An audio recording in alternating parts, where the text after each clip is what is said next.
Hey, here's part two of the video. I'm sorry, I've been talking for so long. I ran out of memory on my phone. I had to record another video. But continuing on what I was saying, the personality traits that Dr. Sarno describes that are connected with TMS, I had all those personality traits. I was very obsessive about everything I did, and I began to see that. And just being a perfectionist, even making this video, I noticed that I had to make sure the lighting was perfect, and I had to give everyone an explanation of why the other video got cut off, and I had to make part two. Even I catch myself even doing it today to now in 2019. So back to so I had moved to California, and I was starting to meet new people, and I was around family members, and I wasn't alone anymore. And I discovered Dr. Sarno, and I was starting to really dive into the mind-body connection. I was starting to read his books, and just what would help me tremendously is just knowing about the personality traits. That really helped me a lot, because that really hit home, and he kind of described the personality I had, and it made a lot of sense. And watching other testimonials of people who suffered from fibromyalgia and back pain and all these other issues, and they were able to see the other side. They healed themselves, they got through it. And the more that I began to understand the process of mind-body connection, how so if you're just watching this, if you've never heard of TMS before, how I'm just going to give you a basic rundown. When the brain when the brain is over emotional, whenever we have these reservoirs of emotion, and sometimes our emotions are just too overwhelming, and they overflow out of these reservoirs. And what happens is your brain is trying to protect you, so it sees an emotional crisis, or something you're sad about, or nervous about, or afraid of, and it kind of takes it as like a fight or flight type of situation. And the brain considers these emotions to be dangerous, very dangerous. And so what it does is it works on the autonomic nerve system, I believe. I hope I'm saying that right. Anyway, basically your brain can send signals to any part of your body and deprive oxygen to a certain part of your body, and it creates a pain response. And the pain is real. It's a very real pain.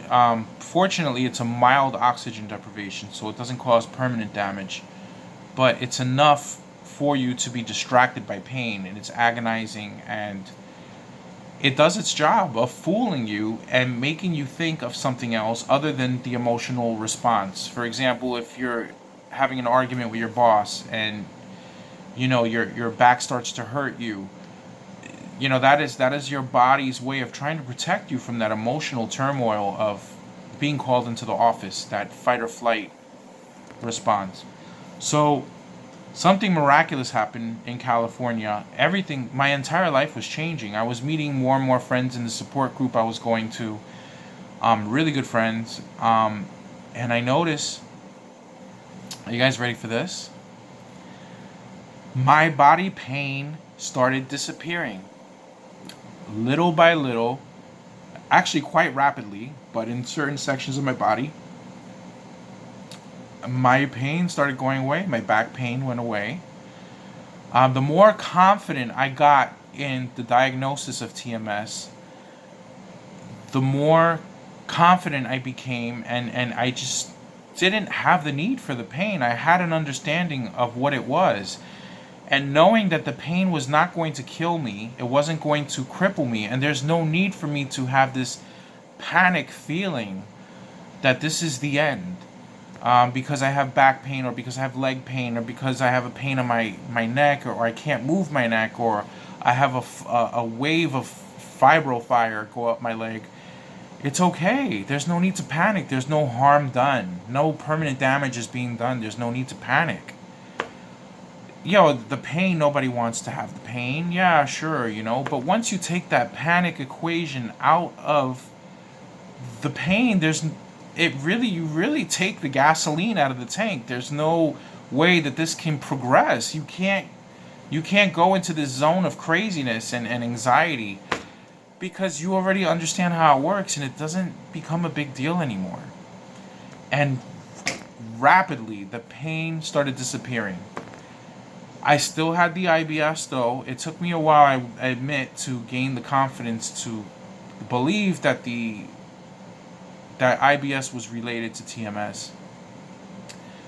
But I started to believe, and I noticed that the happier I was, and now that I wasn't so crippled with body pain anymore, I was actually hanging out with my new friends, and in California it's a different culture. Everybody likes to go to the beach here and go surfing and bonfires, and it's just a very fun place to be. And I noticed that when I was hanging out with friends, I noticed that I did not have to go to the bathroom 20 times a day. And I hate to share this, but, I'm just going to go ahead and, toughen up if you're listening to this at home. So when I would go to the bathroom, I wouldn't have the runs anymore. Everything was normal. I would have normal stools.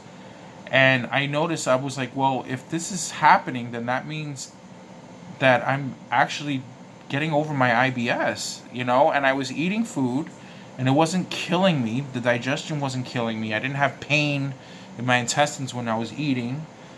And mind you, I was so obsessive about gluten-free and organic only and all of this stuff, and it never worked, and I was always in pain.